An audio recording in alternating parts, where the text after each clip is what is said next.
Good evening, everyone. Welcome. Welcome on behalf of Catholic Theological Union. It is a joy to gather with you tonight for what promises to be an enriching and deeply meaningful conversation at the intersection of theology, of ethics, and interreligious dialogue.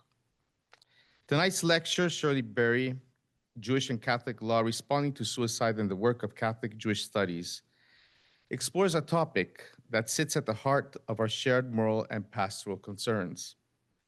Across history, both Jewish Catholic traditions have wrestled with the painful realities of suicide, with questions that touch our deepest commitments: the sanctity of life, the mysteries of human suffering, the dignity of the person, and the responsibilities of religious communities. We are really privileged tonight to welcome Dr. Ranana Dine, Assistant Professor of Catholic Jewish Studies, Crown Ryan Chair in Jewish Studies, and Director of the Catholic Jewish Studies program here in CTU. Dr. Dine joined our faculty a long time ago,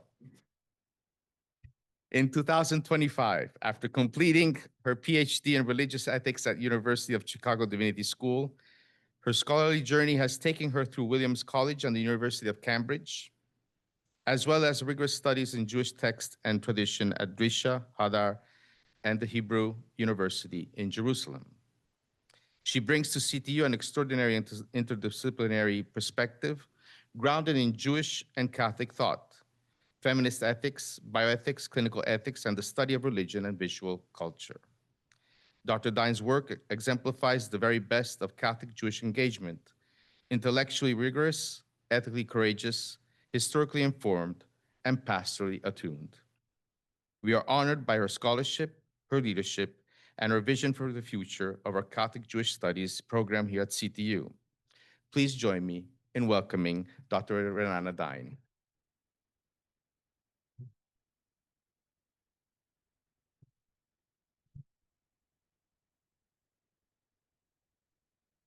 Good evening. Thank you all for being here. Oh, I'm going to turn this one off. Start that again. Thank you, everyone, for being here, whether in the room, which is packed, so thank you all, or in the Zoom room. If the folks on Zoom want to give a thumbs up to remind us that they're here, that would be lovely. And also feel free to submit your questions in the chat. Thank you, President. All right. Thank you, President Del Baracco, for the very warm welcome and for the very kind introduction. As has already been mentioned, I'm the new Crown Ryan Chair and Assistant Professor of Catholic Jewish Studies here at CTU. I'm very grateful for the opportunity to speak to you all tonight and address some of my research questions, my thoughts on what Catholic Jewish Studies ought to be, and my hopes for the Catholic Jewish Studies program here at CTU. I also want to thank President Emeritus Sister Barbara Reed for inviting me to give the first Shapiro lecture of this academic year. I also do want to take a moment and note that tonight's topic is a challenging one, and I appreciate all of your grace as I discuss such a sensitive topic. My subject tonight, the legal response in Catholic and Jewish traditions to suicide, is both extremely timely and of local significance. Just this past Friday, the Illinois State Senate passed a bill that had already been passed in the House in the spring that would allow patients who have sound mind and who have a prognosis of less than 6 months to be prescribed a lethal dose of medication that they can self-administer at a time of their choosing. The legislation now goes to Governor Pritzker to sign into law or to veto. If the bill is signed by the governor, Illinois will join 10 other states and DC, as well as a number of countries, including Canada, the Netherlands, and the UK, in legalizing medical aid in dying, or as I will refer to it tonight, MAID. My ongoing research on this topic, however, began long before the bill was in the Illinois legislature, and also the most recent wave of legalizations of MAID. I have for a long time been interested in the intersection of Judaism, ethics, and medicine, And so while taking a class with Rabbi Shai Held, who was one of last year's Shapiro lecturers, in the summer of 2016, my ears perked up when he mentioned tangentially that if you want to see the ways that halakha, Jewish law, has changed over time, you should look at the history of suicide. At the time, I knew that in modernity, all Jews who committed suicide were buried and mourned with full traditional rites, even though the earliest texts in the Jewish tradition banned proper burial in the case of willful suicide. I was mulling over this insight when a few weeks later, I had a fellowship to the Hastings Center, one of the country's leading research institutes for the study of bioethics. Rifling through a book in the center's library, I noticed a paragraph about the changes in Catholic law on suicide and burial, changes that interestingly mirrored the developments in halakha. Realizing that both Catholic legal tradition and halakha had developed in a similar fashion, I became intrigued. These are two separate traditions with different uses and theories of law, as well as distinctive theologies. During a master's degree in 2017, I decided to delve further into the comparative aspects of Catholic and Jewish responses to suicide, and I've continued to think about these questions ever since. I want to share with you some of my work on this topic and use this as a starting point to reflect on the kind of work that comparative Catholic Jewish studies can do for us. We will see tonight that the parallel responses to suicide in both traditions, moving from punishing suicide by disallowing traditional funeral rites to allowing the proper burial and mourning of suicides in every case, were based in similar theological, ethical, and medical concerns. The liberalizing of these two legal traditions was due to an increasingly compassionate and pastoral understanding of the illnesses that led to suicide. But also, these analogous developments in Catholicism and Judaism reveal at the same time very different understandings of the way religious law functions. Jewish and Catholic responses to suicide thus represent a fascinating locus to think through both the ways that Judaism and Catholicism are similar and the very real, significant, and meaningful differences between these two traditions. So just to preview where we'll be going, the distinctions between Jewish and Catholic law on this subject are playing out now in the response to those requesting religious rights during and after death by maid. Maid poses a new problem for halakha and canon law because it requires clear consent of the one dying to actively participate in ending their life. Rabbis I spoke to privately said they were going forward with traditional burials after maid, while some Catholic dioceses have posted publicly that they will not offer funeral masses to those who die by this manner. The different Catholic and Jewish legal responses playing out right now, in what I think are still the early days of legalized maid, show how crucial deep comparative understandings of our traditions will be for the development and concretization of religious law in this new age of death and dying.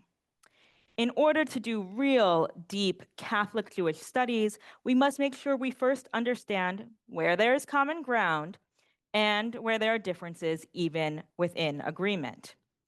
Rather than falling into a kind of interreligious discourse that seeks to only harmonize and thus flatten these two faiths, my presentation tonight shows that even where there are overlaps in Catholic and Jewish law, the distinctions that do remain are points of productive tension. It is these tensions, I believe, that allow us to better reflect on each of these traditions individually and consider how to move together into a more three-dimensional account of interreligious studies and dialogue into the future. I will begin now by turning to the traditional legal sources in both Catholicism and Judaism on suicide and explore how these communities respond to one who died by their own hand. Of course, I present my research on Judaism as one who stands inside the tradition and who engages actively both with the study and the practice of halakha. When I discuss Catholic law, I do so as a scholar looking in from the outside.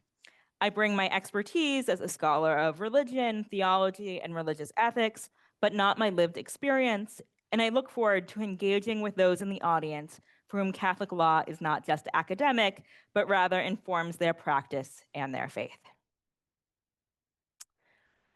Theological and legal writing decrying suicide goes back to the early years of the church, with Augustine writing profoundly about the serious theological issues surrounding suicide in the city of God. Dante, too, consigns suicides to the seventh circle of hell, where the souls remain to be tortured in the forest of harpies. However, it was the 20th century that saw the legal codification of the laws surrounding suicide and burial for the Catholic Church, despite them having been practiced for centuries beforehand. The first code of canon law, written in 1917, served as the official source of Catholic practice for over 60 years. In 1983, the Vatican introduced a revised code, part of the larger sweeping changes following Vatican II. The codes cover all topics relevant to Catholic life, from birth to death, as well as laws regarding the clergy and liturgy. One section is dedicated to listing those who should be denied an ecclesiastical burial, a list that in 1917 included the unbaptized, the cremated, manifest sinners, and culpable suicides. In order for a funeral to be denied, it had to be determined that the deceased had indeed committed suicide and was wholly responsible for the act. If there was doubt as to the deceased's state of mind, then a private burial was generally allowed. Those who were denied a Catholic funeral had to be buried outside consecrated ground, and it was forbidden to celebrate a funeral mass on any anniversary or hold public services. As the 20th century continued, new understandings regarding the factors surrounding suicide limited the frequency of funeral denials. Both the 1917 and the 1983 law codes deny the taking of holy orders for anyone who has attempted suicide. The denial of an ecclesiastical funeral, of course, is not a trivial matter within the Catholic Church. A Catholic burial, replete with the Church's special rites and rituals, is considered the final privilege within a Christian life. One is denied such a privilege only for serious wrongs made against the Church, the Christian life, and God. Intentional suicide was considered to be one such wrong.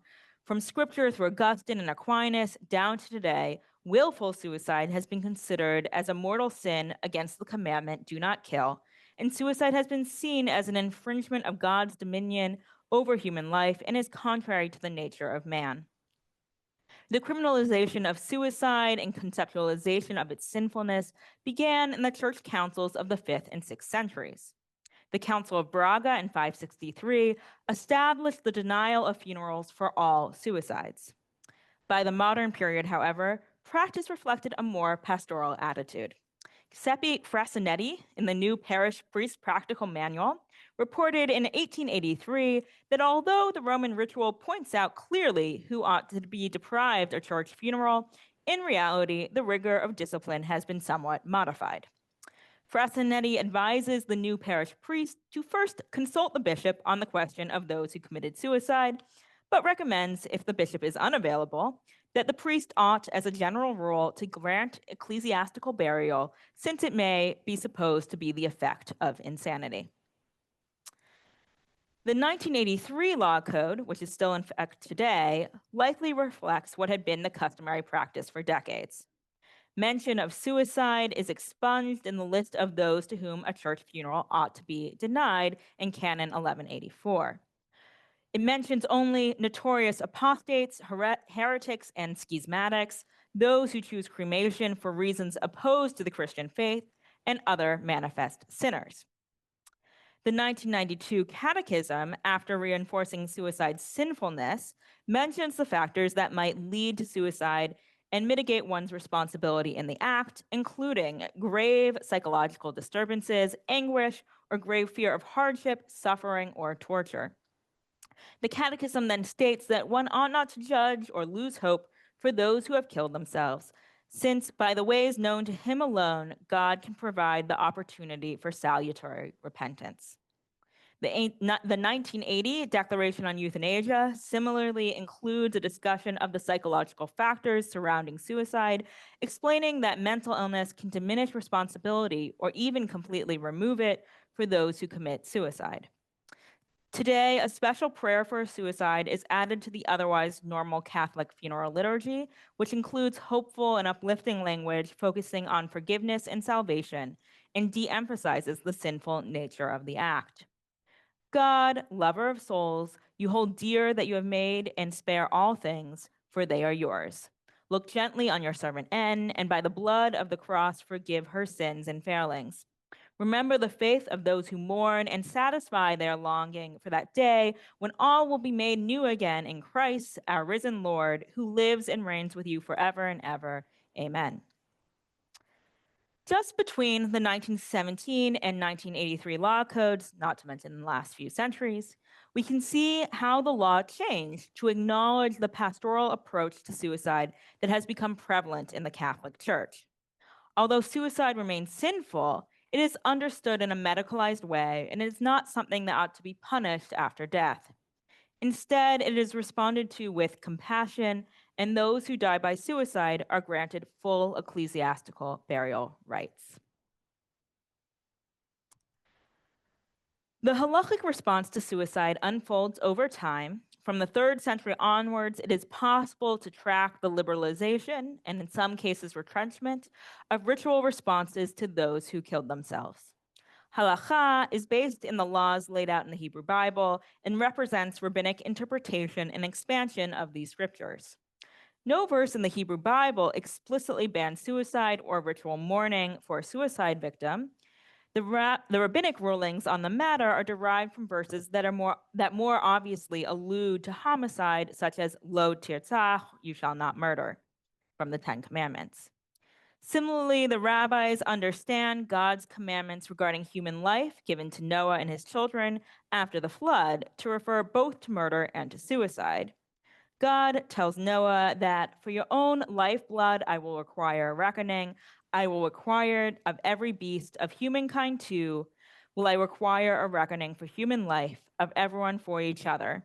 Whoever sheds human blood, by human hands shall that one's blood be shed, for in the image of God was humankind made. On the phrase, your own life, the medieval French commentator Rashi expounds, even if he strangles himself so that no blood flows out, directly tying God's words to an injunction against suicide. It is not just the spilling of blood or the blood of others, of which the verse speaks, but of ending one's own life as well. The theological basis for the sinfulness of suicide is similar to that expounded in the Catholic sources I mentioned, including anxiety regarding infringing on God's dominion over life and death. The Mishnah, the rabbinic compilation of oral law dating from approximately 200 CE, explains in Tractate Avot, and do not let your evil impulse assure you that the netherworld is a place of refuge for you, because against your will were you created, and against your will you were born, and against your will you live, and against your will you die, and against your will you are destined to give account and reckoning before the sovereign of sovereigns, the Holy Blessed One. Rabbinic interpretation of this material divides into 2 streams of legal reasoning. One harshly condemns suicide and denies mourning rights to those who kill themselves. The other displays a more compassionate attitude and worries about the deceased's family. The rabbis sought in practice to find extenuating circumstances, however tenuous, so a death could be ruled as something other than a culpable suicide. In general, rabbinic practice on the ground was much more understanding and forgiving than the didactic rulings that the legal codes suggest. The 3rd century tractate Samachot, which is euphemistically named Celebrations, is the earliest rabbinic source to deal extensively with the mourning and burial of suicides, and already within it, one can see the development of these 2 attitudes. The first ruling on the subject states, for suicide, no rites whatsoever should be observed. Rabbi Ishmael said, he may be lamented, alas, misguided fool, alas, misguided fool, whereupon Rabbi Akiva said to him, leave him to his oblivion, neither bless him nor curse him. There may be no rending of clothes, no baring of shoulders, and no eulogizing for him. but people should line up for him, and the mourner's blessing should be recited over him out of respect for the living. The general rule is the public should participate in whatsoever is done out of respect for the living. It should not participate in whatsoever is done out of respect for the dead. Already in this ruling, the rabbis are concerned with care for the mourners and allow for rites that are meant to respect those who are grieving. These statements are codified in the later law codes, including Maimonides' Mishnah Torah and Rabbi Yosef Karo's Shulchan Aruch. In the 19th century, Rabbi Moses Sofer, known broadly as the Khatam Sofer, expands the concern for mourners by suggesting that they be permitted to mourn fully, even in a clear case of intentional suicide. After this discussion, Smachot turns to the question of what counts as a suicide. Who is accounted a suicide? Not one who climbs to the top of a tree or the top of a roof and falls to his death. Rather, it is one who says, "Behold, I'm going to climb to the top of the tree or the top of the roof and then throw myself to my death." And thereupon others see him climb to the top of the tree or to the top of the roof and fall to his death. Such a one is presumed to be a suicide, and for such a person, no rites whatsoever should be observed. Here, one sees the rabbis creating a strict system for the determination of a suicide, requiring clear intent on the part of the victim, as well as witnesses to their intention. Smachot also includes an exception for those who committed suicide out of terror or anguish. The text reports the story of a boy named Gorgos, who drowned himself out of fear of incurring a harsh punishment from his father. One of the major authorities of the era, Rabbi Tarfon, ruled that no rights whatsoever are to be denied him. It is clear from the very beginning that the rabbis limited the category of suicide to those who carry out their deaths with responsible choice and clearly stated intention that is understood by competent witnesses. These early statements allowed those who committed suicide while undergoing severe anguish, oppression, or pain to be understood by later authorities as anusim, forced deaths, akin to King Saul, who killed himself rather than be taken captive by the Philistines. Mental illness is also a mitigating factor for responsibility in suicide, and Talmudic sources define a shoteh, someone without mental competency, as one who acts in wanton disregard of his or her own body and property. It is notable that suicide seems to have emerged as a major rabbinic issue only in the 19th century, when it becomes frequently discussed in responsa literature. These more recent sources expand on the exceptions to punishment for suicide seen in Smachot. In all, these sources effectively make it almost impossible for any death to be defined as a suicide according to a halachic understanding of the act. For example, Rabbi Yechiel Michael Epstein, in the Jewish legal work The Aruch HaShulchan from 1893, declared that all suicides should be considered driven by mental illness and suffering, writing, it is truly a far-fetched matter that a person should perpetuate such a heinous deed with a lucid mind. This understanding of mental illness makes suicide a death due to disease, and thus the person is deserving of Jewish burial and mourning rites. More recently, Rabbi Moshe Sternbruch, an ultra-Orthodox rabbi living in Israel, declared that even intentional suicides, when driven by mara shechora, literally dark bitterness, ought to be buried in their family plots and given traditional mourning rites. So by studying the range of sources from Smachot in the 3rd century to modern-day halachic decisors, one clearly sees the attempt to both ban suicide and to treat the bodies and relatives of those who kill themselves with compassion and respect, to the point where the culpability of any given suicide has been rendered almost non-existent. Alongside these rabbinic rulings from recent centuries, we have evidence from Jewish cemeteries of suicides being buried within the formal cemetery grounds. To bring just one example, a woman named Sora Orakenia was buried in the Pazhnev Jew cemetery in Lithuania in 1930 after slashing her vein. The evidence from Jewish cemeteries here complements the liberalizing trends identified in the rabbinic literature. Notably, the laws condemning suicide, although not practiced, remain embedded in Jewish legal texts and consciousness, and continue to be included in works such as Rabbi Maurice Lamb's influential guide, The Jewish Way in Death and Mourning from 1969. The theological anxiety about suicide, expressed in the quote from Avot, remains fixed in the Jewish legal works. Very few deaths, however, are defined as suicides after the fact, creating a distinction between the abstract concepts of suicide and the post facto response. The retention of the ban on burial for suicides in halachic works is a notable difference compared to the 20th century Catholic legal codes, where suicide was mentioned in 1917 but expunged from the 1983 Code of Canon Law. So, in these halachic sources, we thus see both an understanding of the sinfulness of suicide and an understanding, going back to our earliest sources, that many deaths that would appear to be a suicide should be understood as actually driven by something other than sin. Over time, halachic analysis has developed to define suicide so narrowly that all such deaths are understood to be driven by mental illness and so deserving of traditional burial rites. However, the older legal sources about punishment for suicide remain on the books, and the idea of not burying suicide continues to be discussed, even if only academically. The legal development in Judaism and Catholicism I just described did not occur in a vacuum. Beginning in the early modern period, suicide became medicalized, understood to be the result of a health problem rather than necessarily a rebellion against God. The pathologizing of suicide in the 20th century, thanks to modern psychology, neuroscience, genetics, and sociology, removed notions of guilt and responsibility from individuals who took their own life.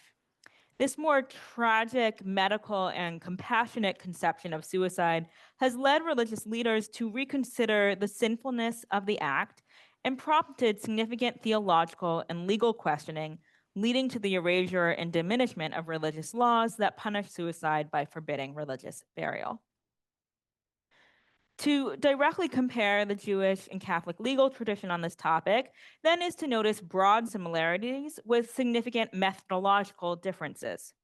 Both Jewish and Catholic theology take issue with suicide, seeing the ending of one's own life as an affront to God and to God's control over human life.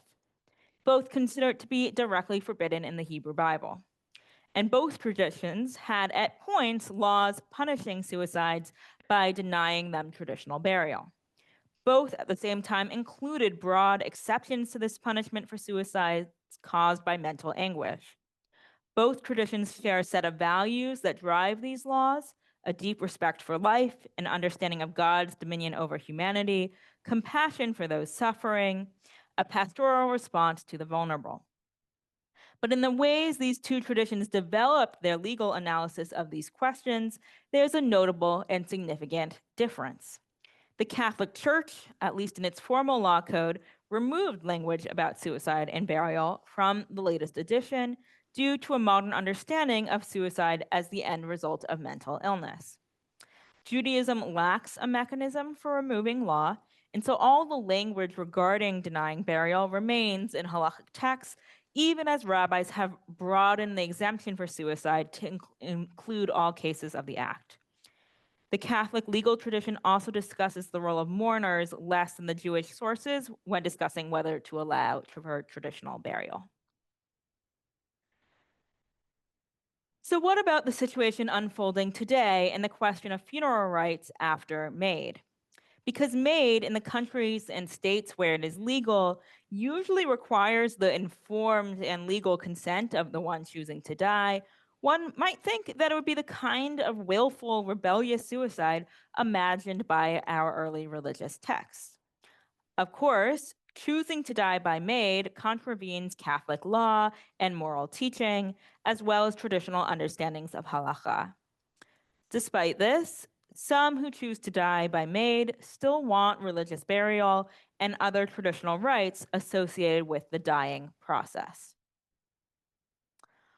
Although Jewish and halachic writing about MAID is quite voluminous, relatively little has been published on burial after MAID. Most traditional rabbinic voices agree that dying by maid is not allowed according to halacha, although those requesting such deaths should be treated with compassion. Most of the discussions regarding halacha and maid leave open the question of burial. So I reached out to a few Canadian rabbis to ask how they have been responding to requests for maid and religious burial. The situation in Canada is particularly acute for Jews since Quebec, which is the province with the second largest population of Canadian Jews, has the highest usage rates of maid in Canada and anywhere in the world. One rabbi of a synagogue in Montreal wrote me that he believed a cemetery could bury a Jew who died by maid traditionally, since, as he writes, the person who chooses it is usually, so far, suffering terribly. Such a person is likewise deemed not culpable, as the decision is made to remove what they experience as torture. Another correspondent wrote that he knew of one maid death in the Orthodox Jewish community in Canada that was afforded all traditional burial and mourning rites. Rabbi Ethan Tucker, a contemporary American halachicist, in an email communication with me, explained that after someone had died by maid, there may be room for redefining the death in a way that allows for full burial and mourning rites.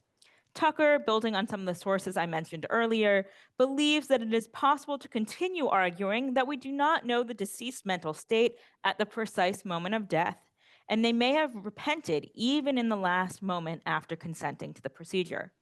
Tucker's reasoning parallels the conviction of 20th century Rabbi Yechiel Tukachinsky, who stated that in a case of a conventional suicide, it is possible the individual tried to repent even at the very last moment. In one of the few published accounts on this question of burial after maid, Jason Weiner, an American Orthodox rabbi and medical expert, explains in a footnote that some halachic authorities argue that one who chooses to die by maid due to severe emotional distress, sorrow, or abject poverty may count as an unintentional suicide.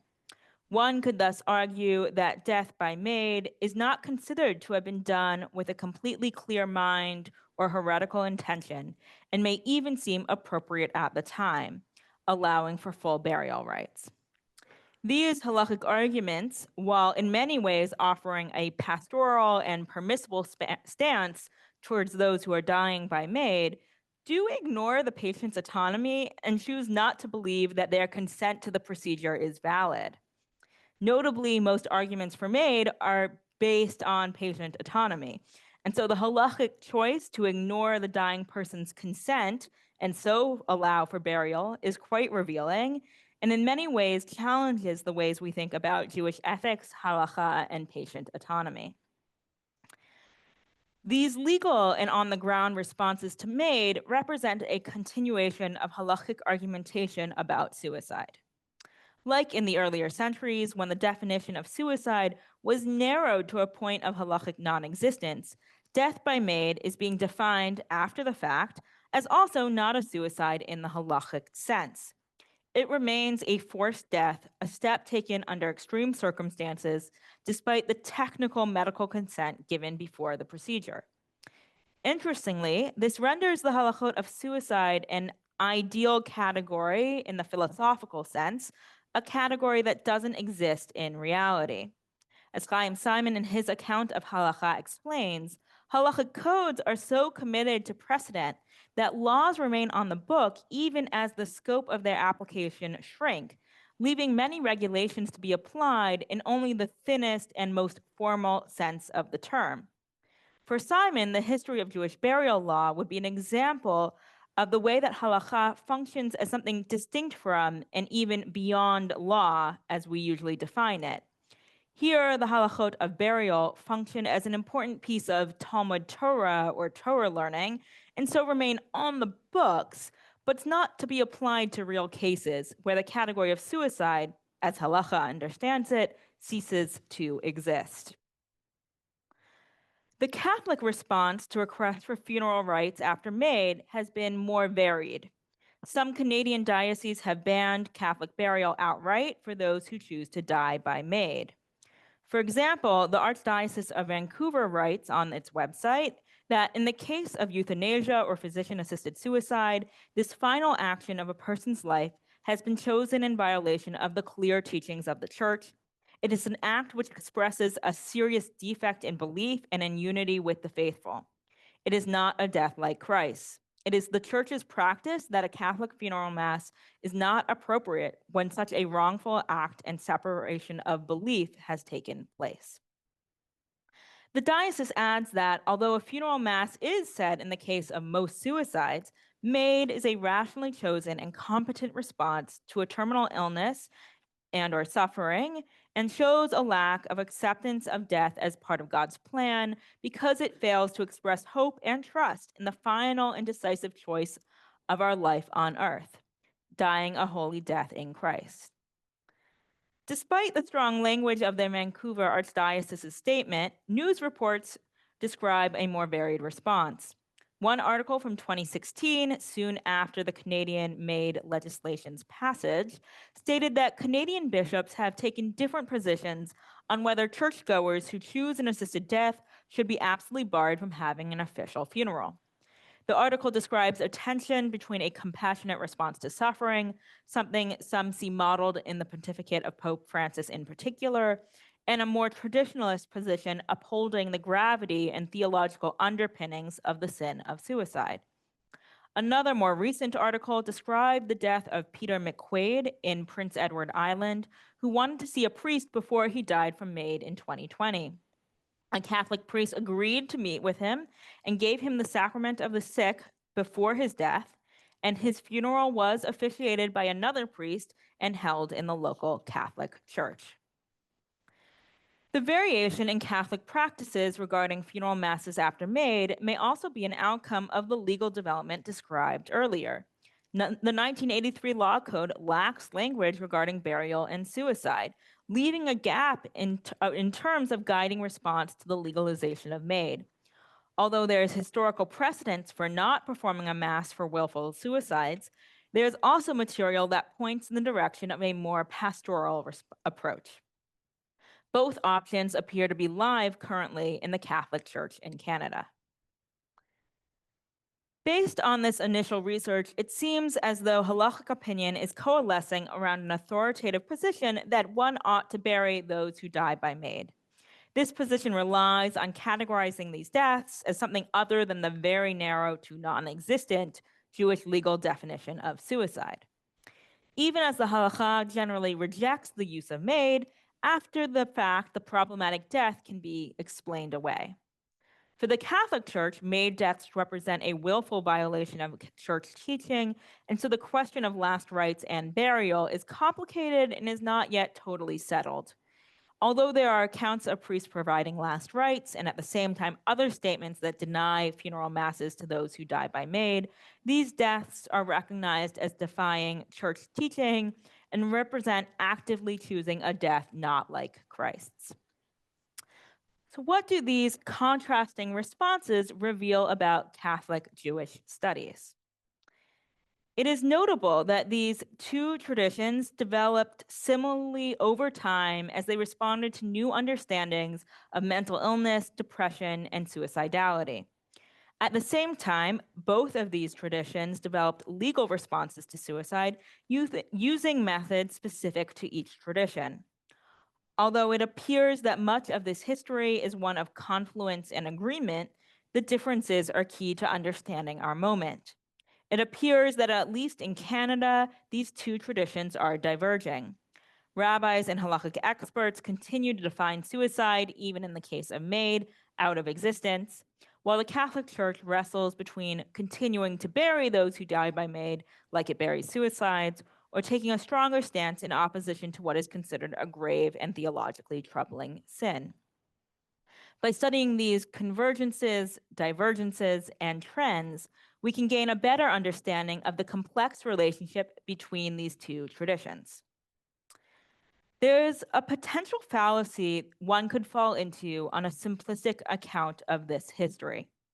One can imagine someone saying, look, Catholicism and Judaism developed its approach to suicide the same way. We're basically just the same. It's easy for us to get along, build alliances, and brush over some of the finer distinctions in how we think about theology, law, and ethics.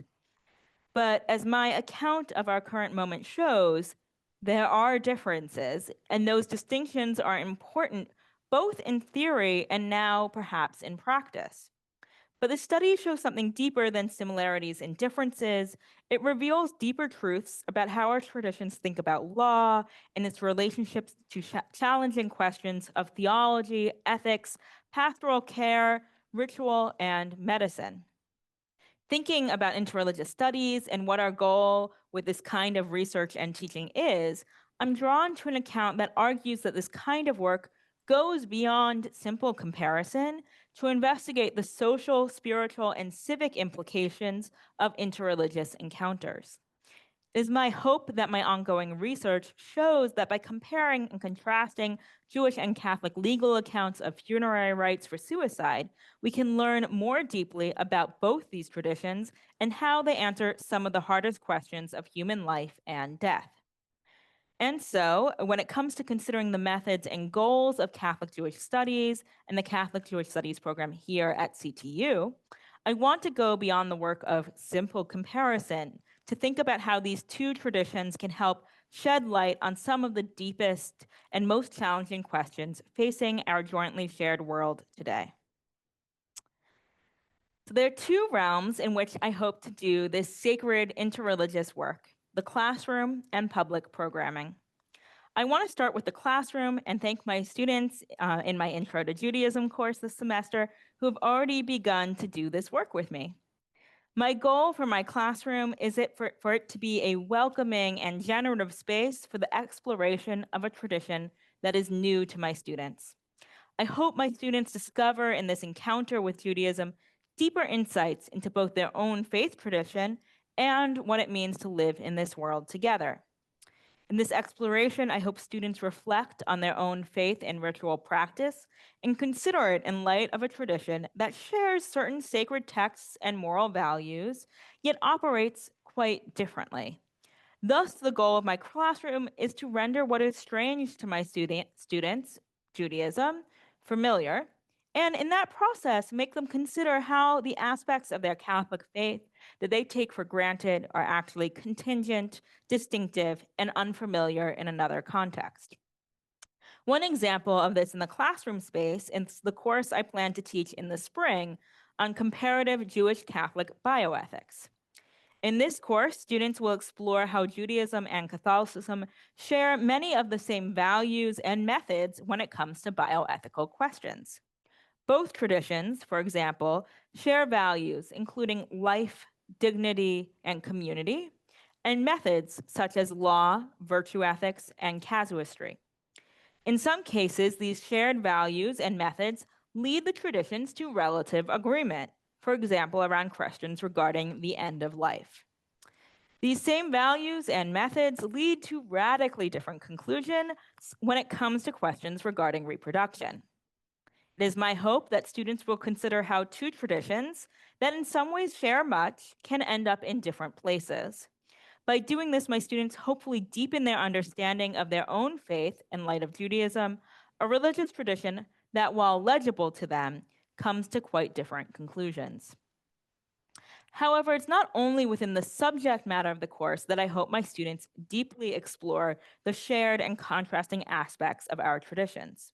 In my classes, as my Intro to Judaism students know well by now, we engage in a Jewish method of text study, paired chavruta learning, to give my students a taste of traditional Jewish pedagogy, even within a Catholic seminary classroom.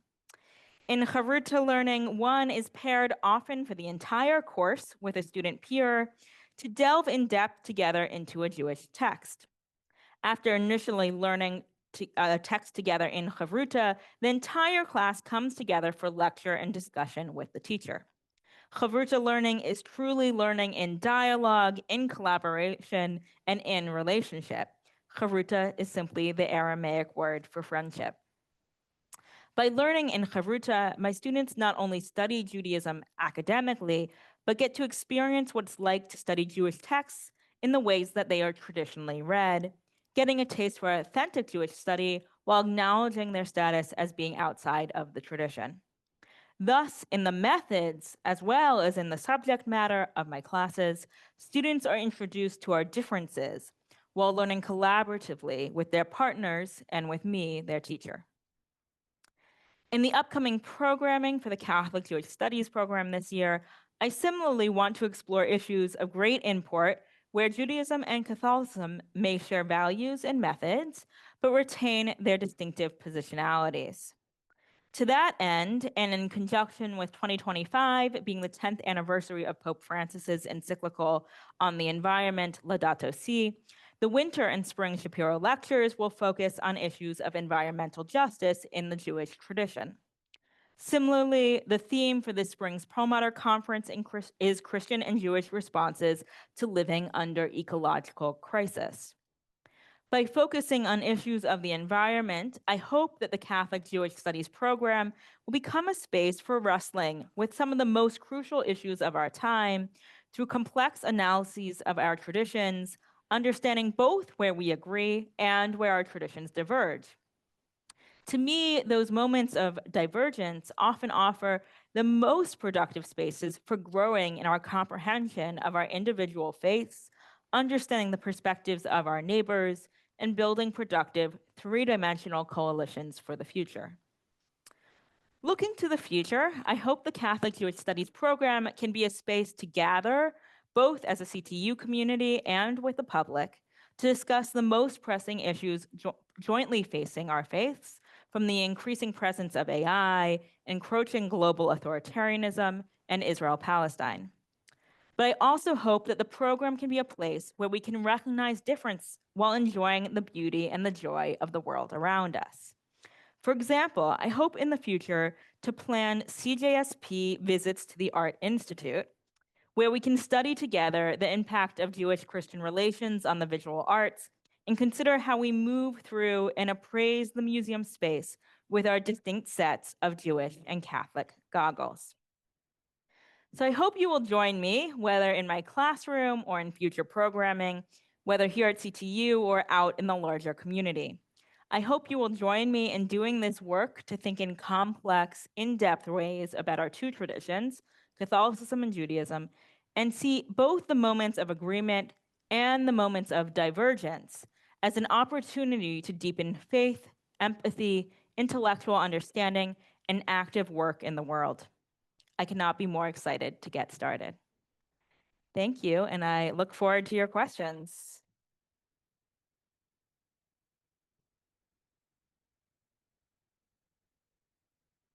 So for questions, I think people can go up to the mic in the center. If somebody has a question and needs the mic brought to you, maybe just raise your hand. And folks on Zoom, I think you'll be able to put questions in the chat, and I will try and monitor those. Hi, Ranana. Can I just pick it up? Okay. Thanks so much for that talk. What a wonderful journey from antiquity to the present day and recent legislation in Illinois. I mean, you brought it all together in such an amazing way. So I'm not surprised by that, but thank you very much. I learned a lot from this talk as well. So I want to just offer a comparative point, see what you think of it, and then on top of that, offer a question too. So I really appreciated your attention to like the respective legal traditions in both Catholicism and Judaism, and your attention to text and how it's changed or not changed or reinterpreted. And I mean, this was kind of generated by your own comments, but a key piece of this, it seems to me, is moral responsibility. So in Judaism, we set the threshold, tell me if I'm wrong about this, right? But you set the threshold so high for what constitutes a suicide that functionally, no one can be held morally responsible for having actually committed suicide on those terms. So no one is guilty or culpable of that. Whereas in Catholicism, there's kind of a studied neutrality now, right, regarding moral responsibility, right? We don't really know why a person may have committed suicide. These other medical factors may have played a role. And so we're going to do the funeral rite, but pray for this person and hope that they attain salvation. So moral responsibility is kind of bracketed. So that seems to me like a key difference. It also kind of explains the different approaches to MAID, I think, potentially. So my first kind of comment or question is like, what do you make of that? And then the question that observation prompted for me is, mortal sin plays such a key role in the Catholic position. That category is totally absent in the Jewish tradition. Salvation, right, attached to mortal sin, right, also plays such a big role here. So I'm wondering too if you have any thoughts on how very different conceptions of the afterlife and the category of salvation, mortal sin, this kind of thing, also helps tease out some of the differences that you proposed. But thank you so much for a really wonderful talk. These are great thoughts, and I'm glad that you sort of picked up on some of the other differences here. Like, I will fully admit this is a very, very legal analysis, and law is not the only way that our religions think about themselves. So I think you're right to pick up that although both traditions kind of moved away from some kind of thinking about suicide in law, whether in Judaism that's just like creating a definition that can't be met, or taking it out of the law code in Catholicism, I think you're right to say that I think in the Catholic sources there's still more attention to the sinfulness, the responsibility, even while saying, well, we don't really know what happened here and we should have this pastoral and compassionate attitude.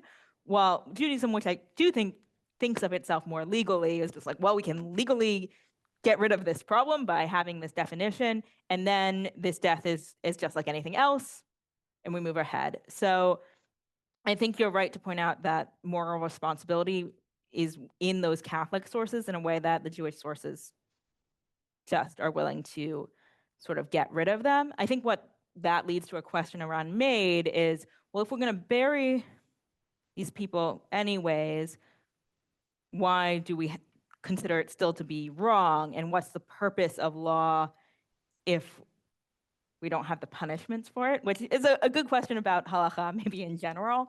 But right, that the law saying this is wrong is still really important, even if we're not going to play out actually what should be the consequences of it.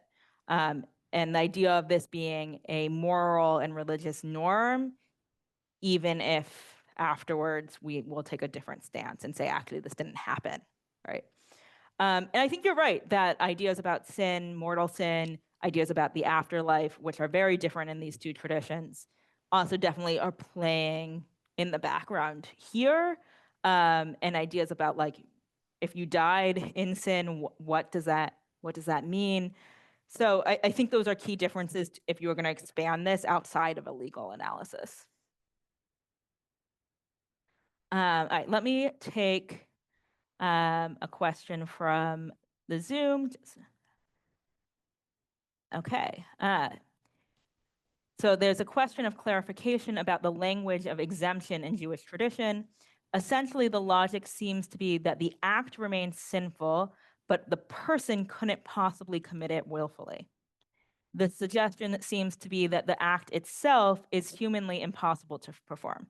And this is from Richard Miller, my dissertation advisor.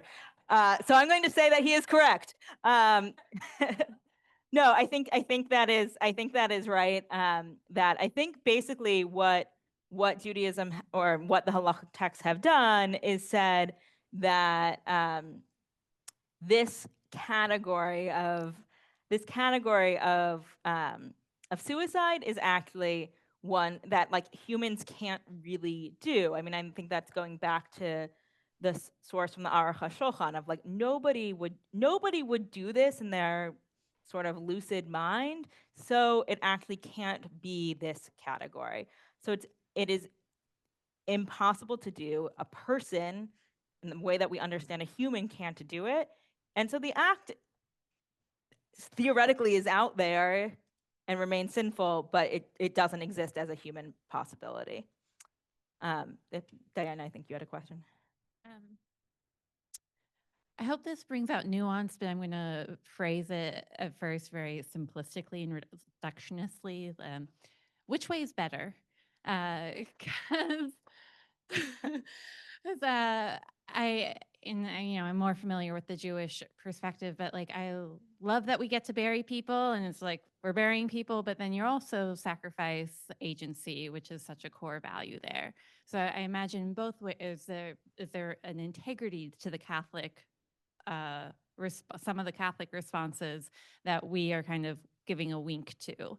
And what are so the nuance comes there of like, what are some of the advantages and disadvantages and sacrifices each way? So I'm not going to totally weigh in on which one's better. I would like, I'd like to keep my job, and my standing in my own community is something.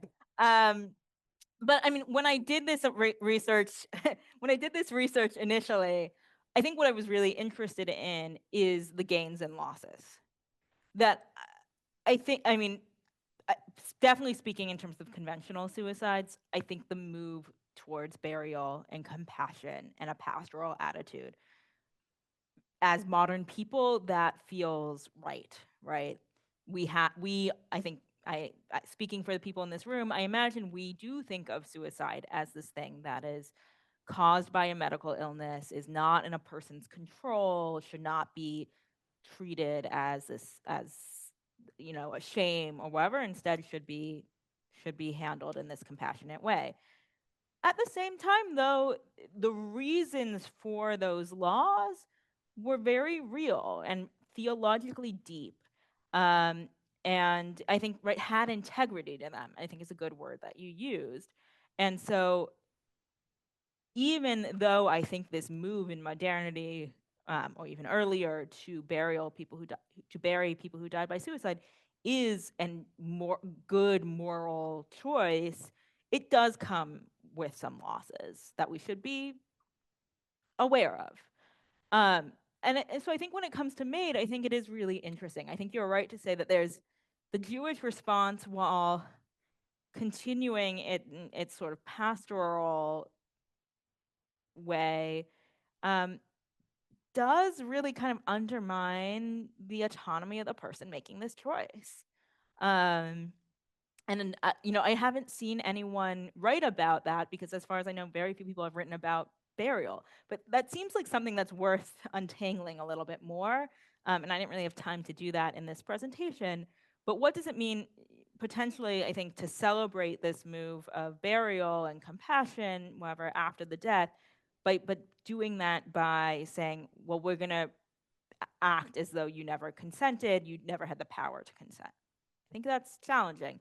And I think there's some integrity in saying, this is a way we said you shouldn't die, and so you don't get the privileges of our rituals, right? That seems fair. And we're also not in a medieval period where not having these burials was really shameful, was being buried at the crossroads, having the state come and take your stuff and leave, your family in poverty because they couldn't inherit your wealth. Like, we're not talking about that now. We're talking about the privilege of Christian burial or Jewish burial. So I think it's complicated. I don't want to say which is better, but I think both have real things driving them that are worth taking stock of.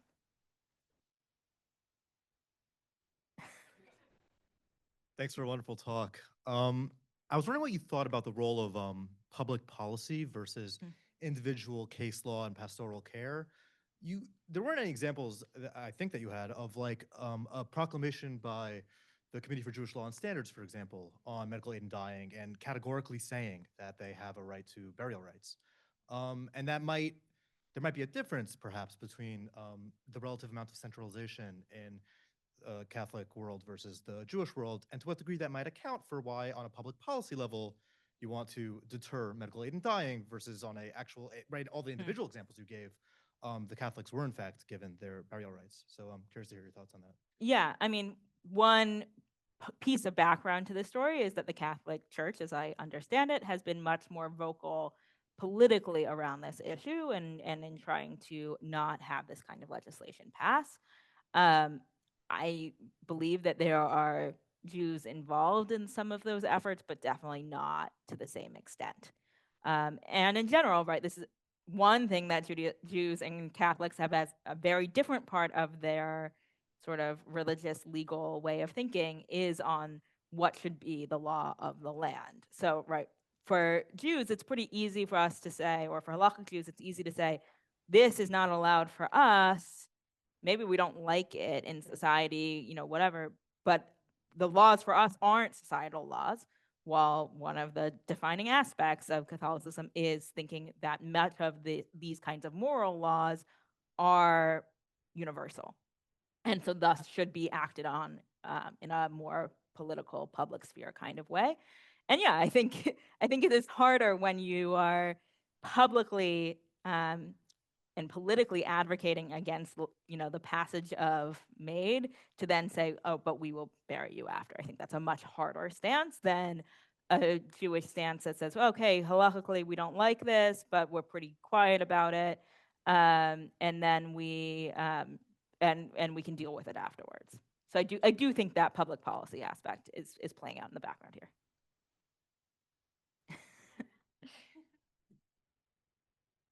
So I was struck by two very disparate thoughts.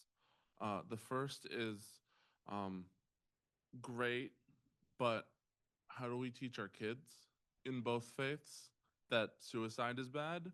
Right? Because we do want to instill in them a sense of like pride for life, I would think. So that's like one aspect. And the other one, sort of the removal of a person's consent on the Jewish side towards, or seemingly after the fact, of ending their life.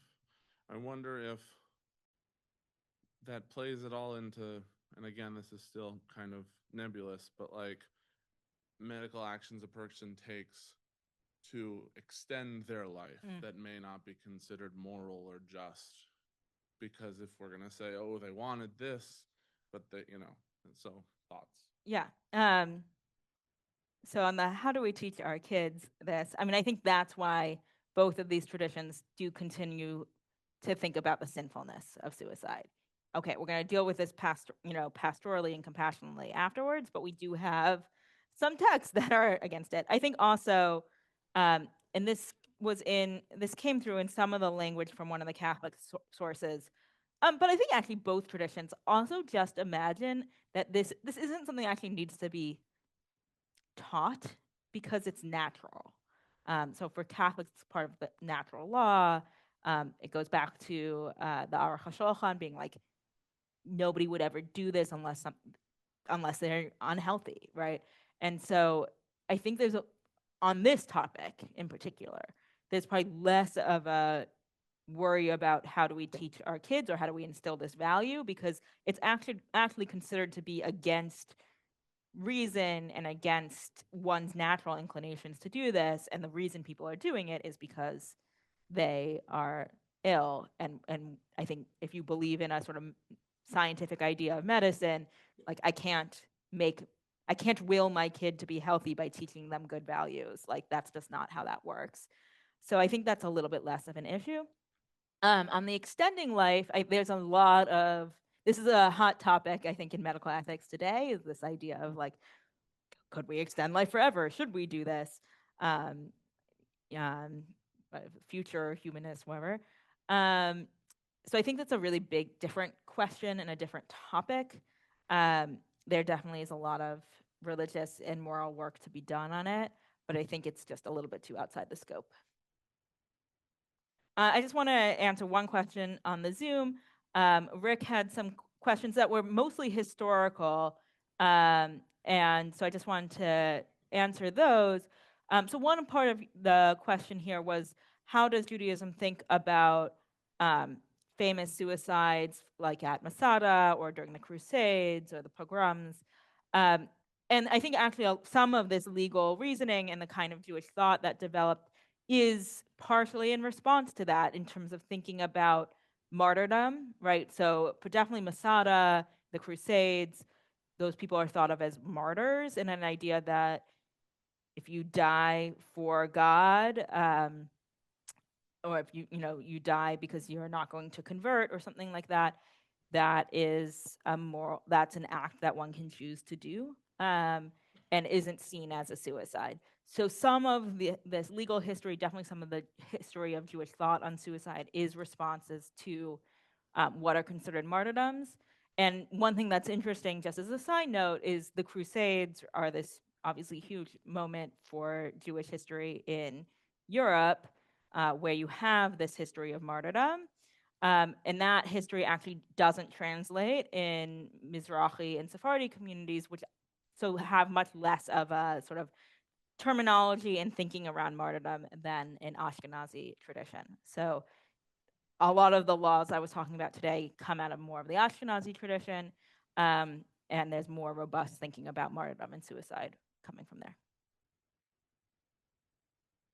Thanks for the really wonderful presentation, Ranana. So, somebody who's specialized in Islamic law and jurisprudence, I actually love this. And when you were reviewing the high evidentiary burdens that the rabbis make to make it, to make the ability to punish someone that commits suicide, essentially, to make it inoperative.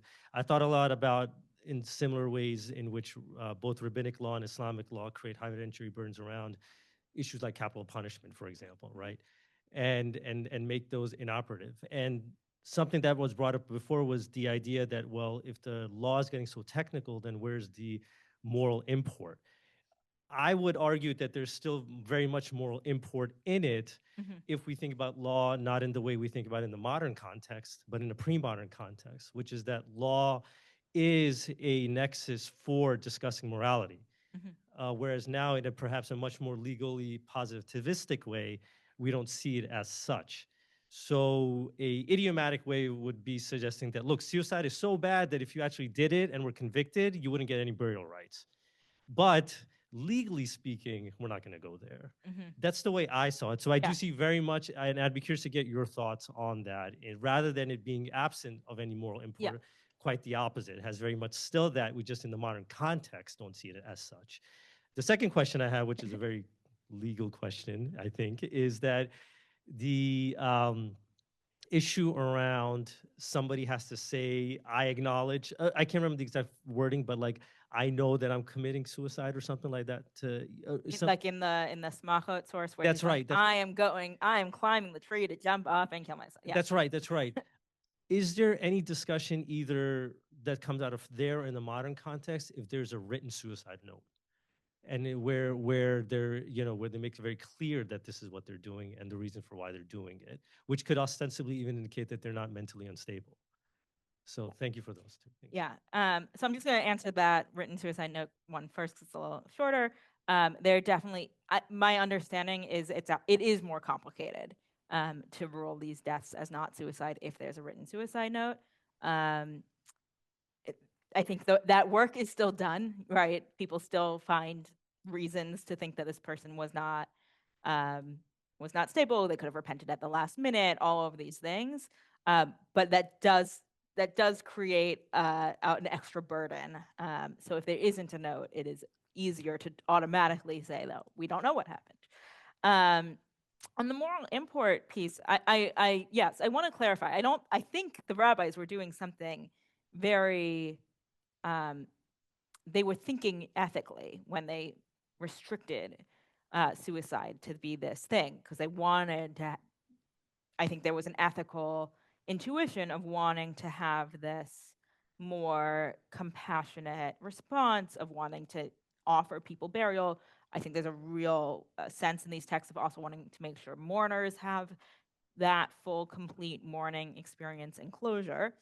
I think to go back to Zach's question, I think the idea of the moral responsibility of the person who committed suicide remains more intact in those Catholic sources in terms of the ways that they think about the sinfulness of suicide, but God can allow for salvation, than the Jewish sources that are really technical and really go in this direction of saying, well, you just don't meet, again, the evidentiary burden of this category. So those sources, I think, are thinking less about the moral responsibility of the person who commits suicide, even as they do moral work to guide the tradition in a particular way.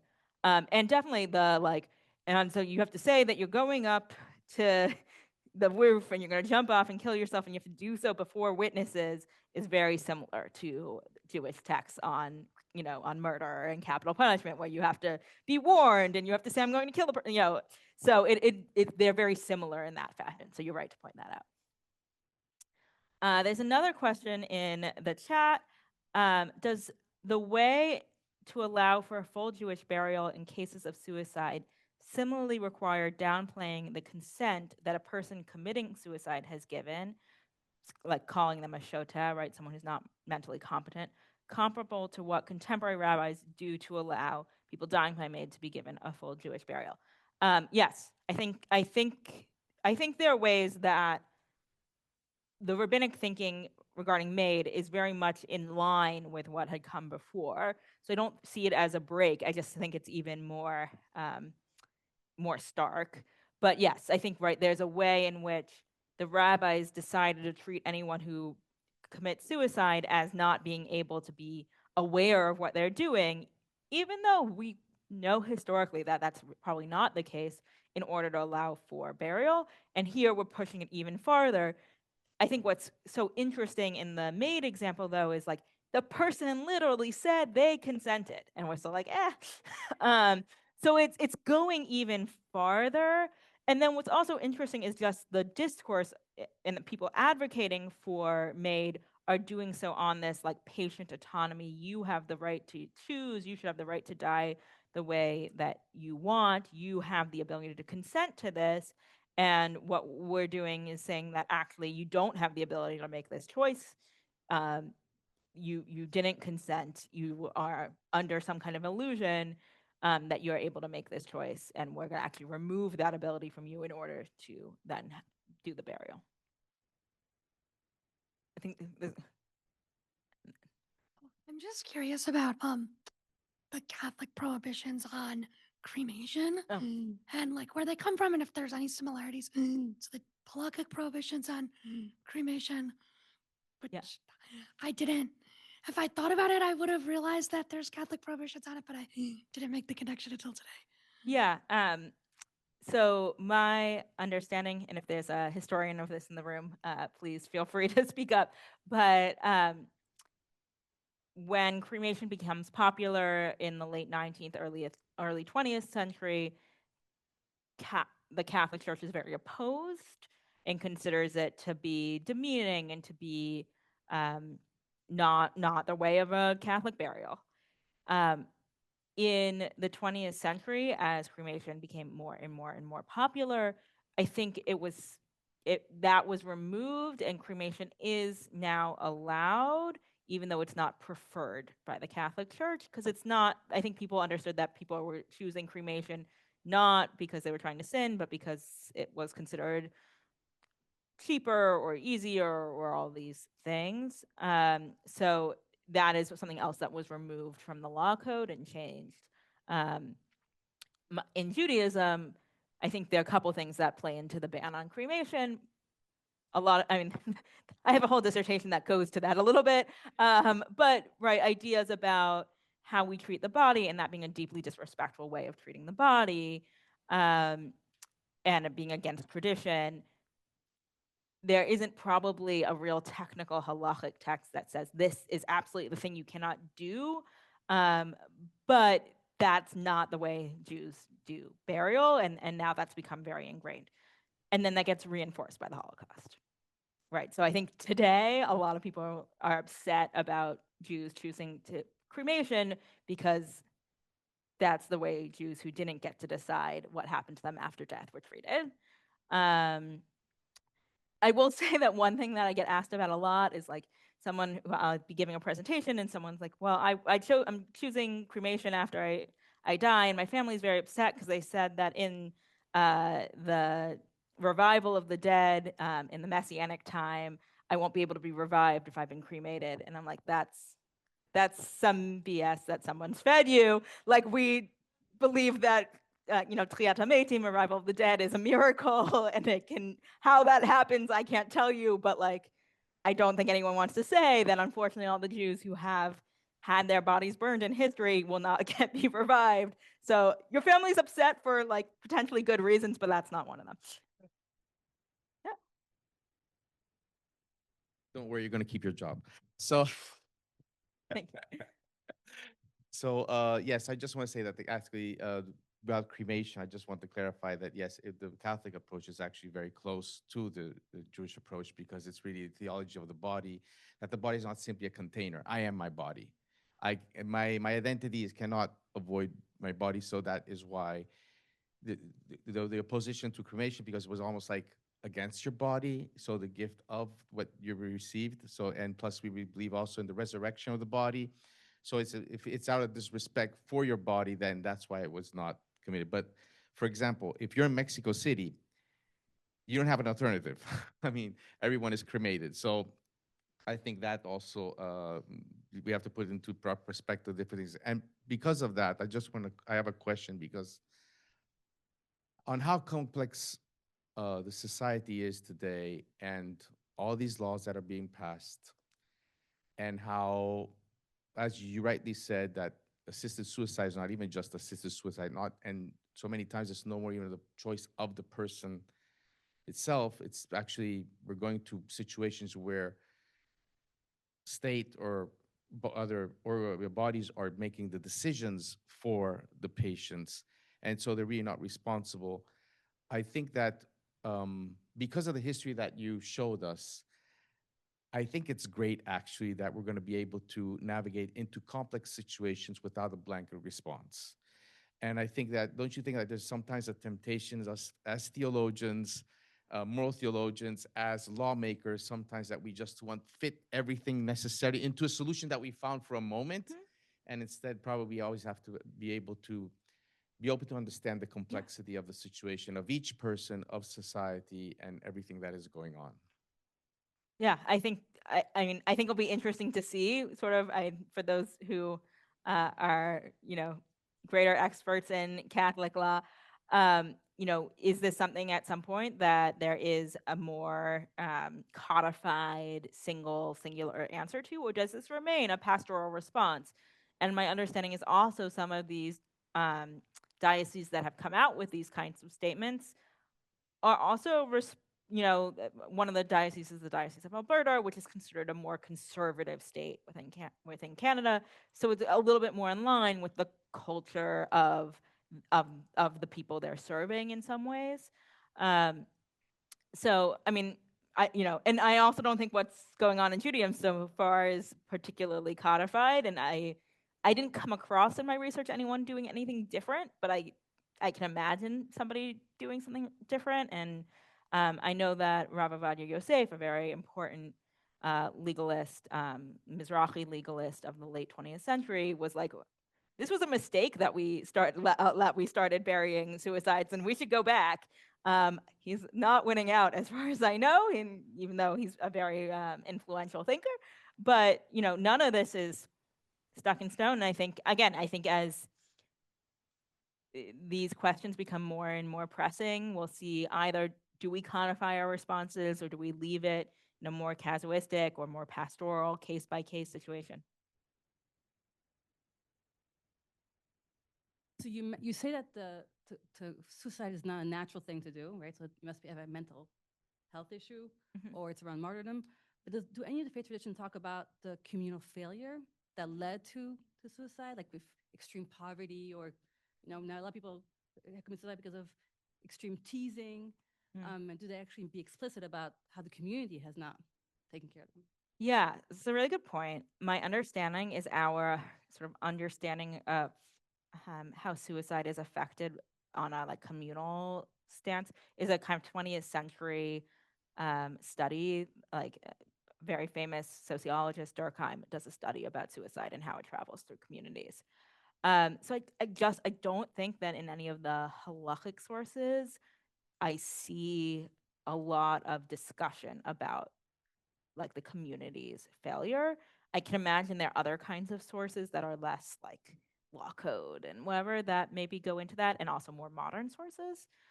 But I don't see that in a lot of these sources. That being said, I think the rabbis are wrestling with it. I'm just thinking back to those sources, even in Smachot, where the rabbis are talking about this thing, and then they have that story about this boy who like drowns himself because he's afraid of his father, and Rabbi Tarfon is like, of course we can mourn him, and you kind of feel like the rabbis are grappling with something of like, who was this guy's father, and why is he afraid, and like what is this story? So I don't see that directly in the text, but I wonder if you could kind of think about the examples that people do bring up and what they're grappling with there. I have another question in the chat. Could one argue that taking a harder line, not allowing for public masses or public burial on Maid, actually be more pastoral because it might act as a deterrent for those on the fence about choosing Maid?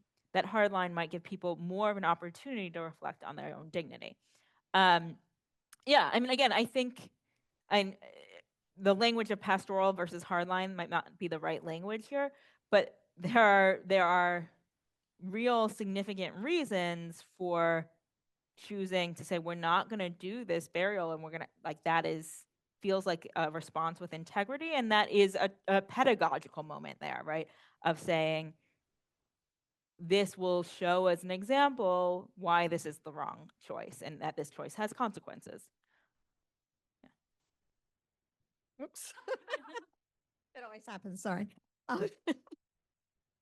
I'm concerned. I'm thinking about modern warfare and PTSD and the relationship between societal actions or expectations and individuals' responses to that. And if that plays into how we sort of move along in this discussion. It's a really good point. Both of these are traditions that think a lot about the ethics of war. About the ethics of war.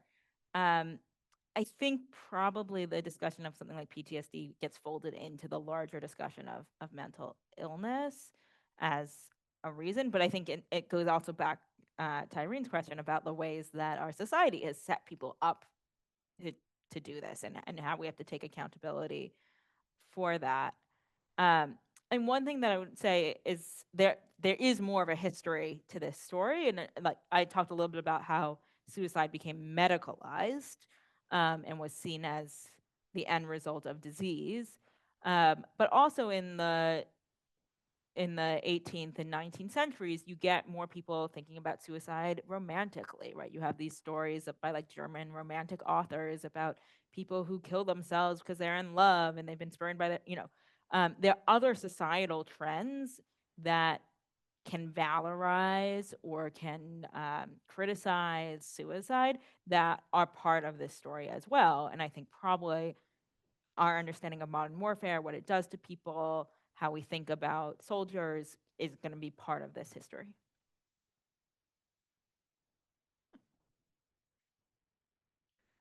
Thank you so much for the wonderful presentation. Sometime back, I found it written somewhere that an attempt to suicide is a cry for help. Then I am trying to think of maybe also when we hear of an occurrence of suicide, maybe it could be how close and also distance we have from those we live with. For me, my question is, don't you think we give more attention to articulate maybe the legal aspect of in this case, the society itself, but maybe we give little attention to maybe what lead others to get into the hack itself. Mm-hmm. Do you think we give more attention to why people take suicide as the last option? Thank you. Yeah, it's a very good question. I would not give this presentation to somebody who comes to me asking for help, right? This is a really technical, really legal analysis and a historical analysis, and it does not tell us what to do, and it doesn't tell us how to help people, and it's not the only way or best way to study suicide or to understand how to help people. And I think a lot of the ways that people have understood suicide historically are not good ways to understand it. I mean, as I was just talking about this, like kind of romantic understanding of suicide, or theological understandings of suicide, or there were also like these rational understandings of suicide that appear in sort of the 18th century, saying that actually it makes sense, and like I don't find that very compelling. So definitely, suicide is a cry for help, and if you hear someone, if someone's experiencing suicidality, the response to them is like, oh, will you be buried or not? Like, don't do that. And rather, what do they need? How can you help them in that moment? What kind of help do they need? Do they need professional help? And sometimes, right, religion can be part of that, right? Rabbis and priests and ministers and imams can be helpful in these conversations and understanding that God loves you, that God wants you here. And that's something that both of these traditions, I think, really do share. So this is very much a technical legal analysis, and someone who is in need of help, this is not probably what's going to help them in that moment.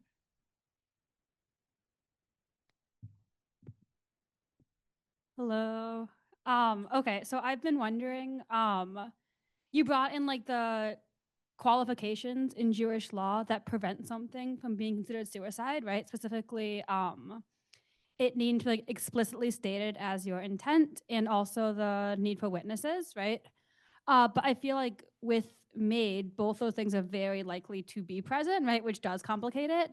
But I also remember you earlier on stating like anguish potentially as being something that would, if that was the cause of the suicide, allow there to still be mourning, right? So like has I don't know, like anguish and like the role of that in like a medical suicide been brought into these discussions of the legality around the burial? Yeah, so I think, right, you're exactly right. The thing that makes death by MAID really complicated in a Jewish sense is you have the witnesses, you have the consent, you have the intention. So it fits all those criteria. The criteria that you can get out of it with in this sense, or the reason it doesn't get defined as a suicide, is because of this idea of anguish. I mean, it's interesting in this, the quotation I brought from Jason Weiner, he's talking about pain, abject poverty, right? Other, anguish, these things. And like one thing that people are arguing about is whether legalizing MAID would lead to poor people choosing it, and really wanting to prevent that. And is that really possible? But it does seem that like if you have somebody who says, I'm choosing MAID rather than continuing treatment because I can't afford it, they would still fall into this category, which is really interesting because we really don't want that to be the reason. For the people who are even advocating for MAID, that's one reason they don't want people choosing it, at least up front. Ruth, I know you've been waiting patiently. I think this will probably be also our last question for the night. I know there are a few others in the chat, but I want to make sure everyone That's a lot of pressure. gets to go home. I don't like that pressure. It is a school night. It is a school night, not for me. So at the risk of opening a can of worms at the 11th hour, then, you're welcome. DNRs. So how could that fact? So thank you so much for the perfect segue. We're talking about anguish. If somebody fills out a DNR of sound mind prior to having to utilize it, how would a do not resuscitate factor into this? Yeah, so both Catholic and Jewish traditions have a lot to say around things like DNR, DNI, do not resuscitate, do not intubate orders, and other kinds of death that are choosing not to intervene, right, to stop interventions. And there is more room in both traditions for those kinds of processes that aren't direct interventions to ending somebody's life, but rather removing things that are keeping somebody alive. It's complicated. In Judaism, I think actually having a DNR DNI is easier because if you're not on something, we don't have to put you on something. It gets much more complicated if you're on a machine that's keeping you alive to turn it off. I think there are some differences between how halacha and Catholic law has thought about this, but in both traditions, there are scholars who think about ways to allow for that kind of death that is ending things that are intervening, and then both traditions draw a pretty firm line on direct intervention to end somebody's life. So I think actually that's a perfect ending question. So thank you all so much. Thank you for all your questions and for starting this work with me. I'm excited to share upcoming events, upcoming classes with all of you, and please return soon.